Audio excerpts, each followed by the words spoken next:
Man, was I pumped for Zanki Zero. After playing the free demo on PS4 before the game was released, my excitement for the game was sky high.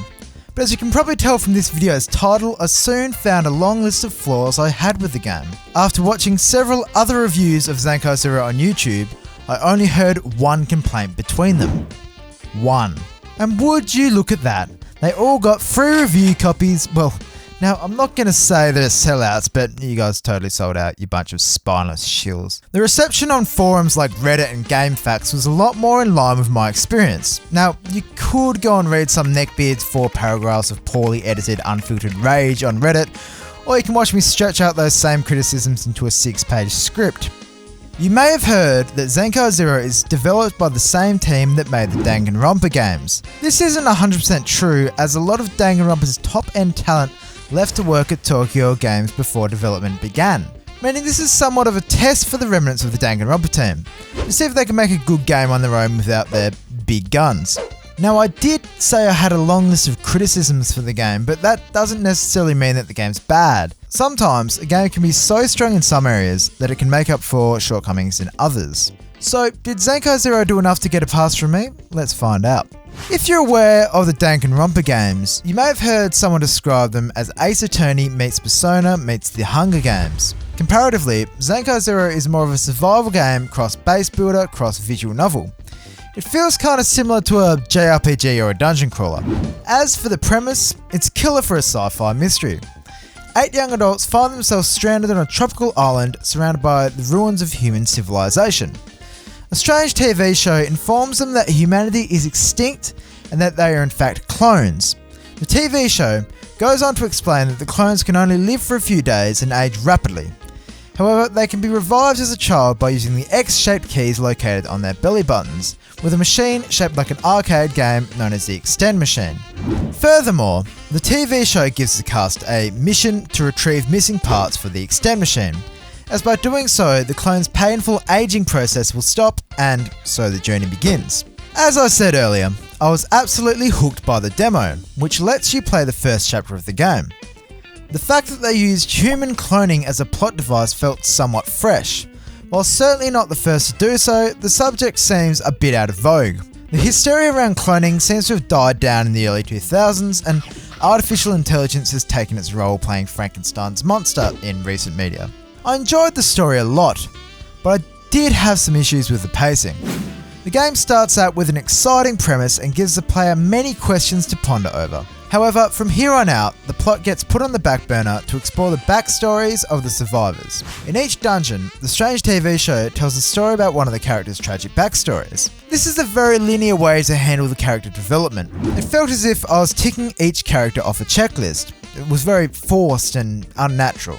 To make matters worse, most of the cast don't act any different after overcoming their apparent trauma, making the backstories feel somewhat pointless. The plot picks back up in the last quarter or so.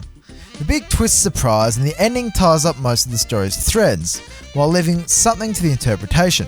A good ending overall, something that can't be taken for granted. The characters are very likeable and well written. They generally avoid cliche stereotypes, and apart from the Freudian traumatic backstories, were a highlight of the game. Now obviously about 90% of the jokes are sexual innuendos, but it does score relatively low on my could I play this with others without them thinking I'm a degenerate scale. The big bad was particularly fun to watch. Remind me somewhat of a Disney or a Saturday morning cartoon villain. The main villain's motives seem quite solid, but there is another villain of whom the main villain manipulates. How this character gets manipulated is just absurd. He acts totally out of character and requires some serious suspension of disbelief to see their motives as anything but ridiculous. The characters on the strange TV show were also a standout, with Mirai's kind-hearted optimism and Sho's blunt, honest pessimism playing off each other well. They remind me a bit of Bart and Lisa from The Simpsons. The combat is very simple. You get the option of pressing X for a basic attack or holding X for a charge attack, which you'll be doing every time because it does more damage. The real challenge of the battle system is maneuvering around your enemies on the grid-based map in real time, kinda like a strategy game. Given that your one attack has a fairly lengthy cooldown and that enemies can hit hard, your best strategy is generally to hit and run. You can pause to change out any of your current 4 party members with someone in reserve, but you cannot pause to heal or manage your inventory. This, combined with the obligatory carry limits in a survival game, inevitably leads to you having to quickly sort through your inventory while under attack, or else you won't be able to move. Given that enemies can kill you in 1 or 2 hits, this almost always wipes your party. Combine the under pressure inventory management with the constant need to attend to characters' toiletry needs, manage characters' stress levels and stamina levels, and you've got a recipe for a broken controller. Luckily, the game autosaves often, and death is an integral part of the gameplay. You see, every time you die, you get a stat boost or a resistance based on how you died. For example, if a character gets killed by a lizard, suddenly that character is resistant to lizard attacks. I didn't mind this mechanic. It encourages you to plod on with a down teammate rather than load the last autosave, but it does make it easier to cheese bosses in the game, and rewarding failure just seems strange. I think the combat is the weakest part of the game. It can really slow down the flow of the story. While the game does have some tension, especially when a certain overpowered villain with a knife appears, but the frustration far outweighs any tension created from the mechanics. The game does give you an option to turn the difficulty so low that there's practically no combat, allowing you to enjoy the game for the exploration, puzzles, and the story. Honestly, this could possibly be the best way to experience the game. I will openly admit to the internet that I am not a real gamer, and turn the difficulty down to the second lowest setting for the last few chapters, and it was fantastic. I think the point I'm trying to make is that the difficulty in the game isn't fun. Most of your deaths feel like the game's fault, with cheap kills from things like traps or getting some unfortunate enemy spawns. This seems to be in contrast to games cherished for their difficulty like Dark Souls, where every time you fail, it feels like the player's fault for not dodging or having the right strategy or whatever. Now I'm going to talk about smart stuff to make myself look good. There is a psychological concept I think can explain this a bit better, known as locus of control. If I were to have an external locus of control, I would believe that the outside world is the primary force in my life, or that things happen to me. This is associated with things like depression and anxiety, whereas an internal locus of control is more of a positive trait and would mean I believe that I control my own destiny and I make things happen. Zanki Zero has an external locus of control. It's the game's fault you died. Whereas Dark Souls has an internal locus of control. It's your fault you died. The puzzles too were frustrating. Comparing them to the excellent puzzles in Spike Chunsoft's other baby, the Zero Escape series, I noticed an almost completely different approach.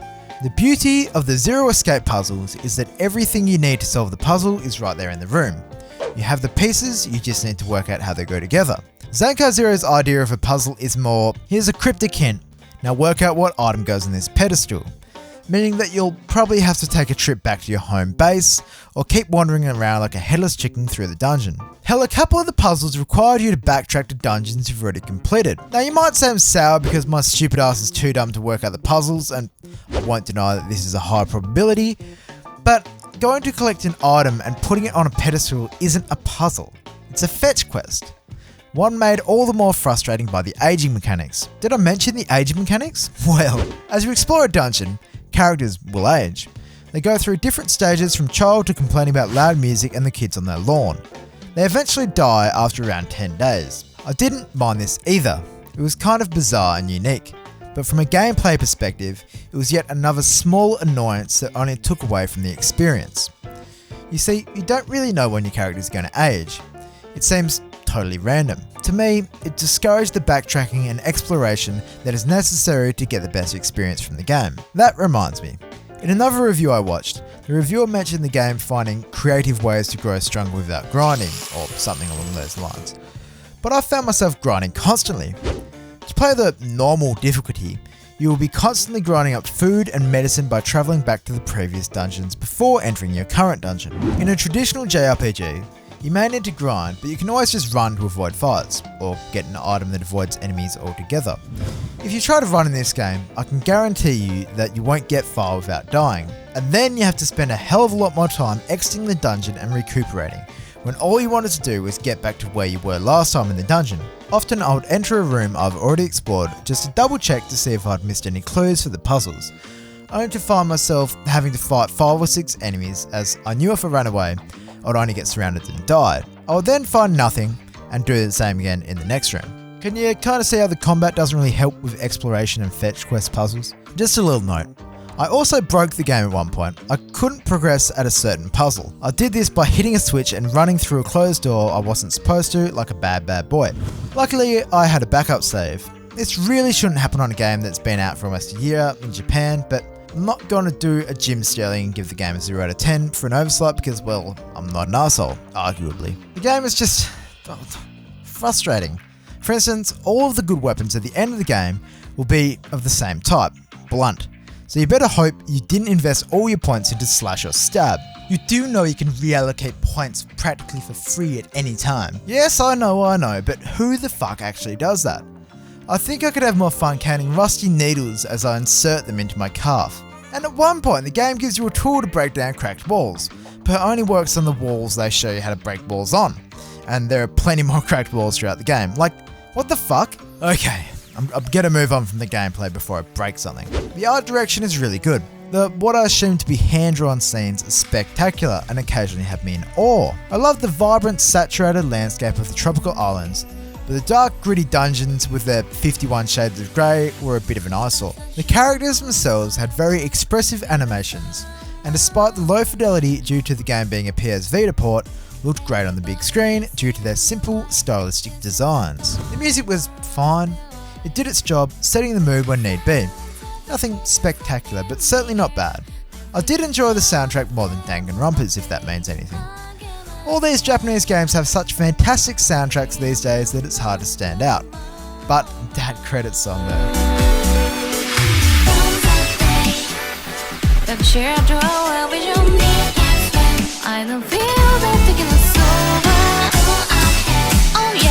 Yeah, better than a cold beer after a hard day's yakka. I really have a hard time recommending Zanki Zero. I certainly have conflicting feelings about the game. As I said earlier, this game is a bit of a test for the Danganronpa team after its departures, and while some elements, such as the great atmosphere, solid story and well-written characters, is on par or even arguably surpasses Danganronpa, the poor pacing, frustrating puzzles and especially the gameplay hold it back. I think I'd give the development team a pass, because they showed so much potential. However, I don't think I could recommend the game. I really liked certain parts of the story and the art in the game, but I know if I wasn't reviewing the game, I would have dropped it long ago. As much as I hated some aspects of the game, if they announced a sequel, I'll probably check it out, given they tweaked the gameplay. I think the game's about a 6 out of 10. Some people are going to love it to bits while others despise it. I will give you some advice though. If you do pick up the game, don't be afraid to turn down the difficulty. I won't call you a pussy, I promise. Oh, and for those who watch my AI the Somnium File speculation video, which you can see here somewhere, in it I had a theory that Spike Chunsoft and Tokyo Games were going to do a Marvel-style multiverse thing with Zanki Zero, possibly being the first in the multiverse. Without spoiling Zanki Zero, the story and especially the ending have a lot of references to Genesis, the first book of the Bible. So many I might even do a small video on it. And if future me has done it, I'll leave the link here somewhere. Now wouldn't the first book of the Bible be fitting for the first game of the multiverse? Anywho, I'm some internet pleb. I do quite in-depth reviews on my channel of visual novels, niche Japanese games and other weeb shit. So, don't subscribe. Hope you enjoyed the review. Toodaloo!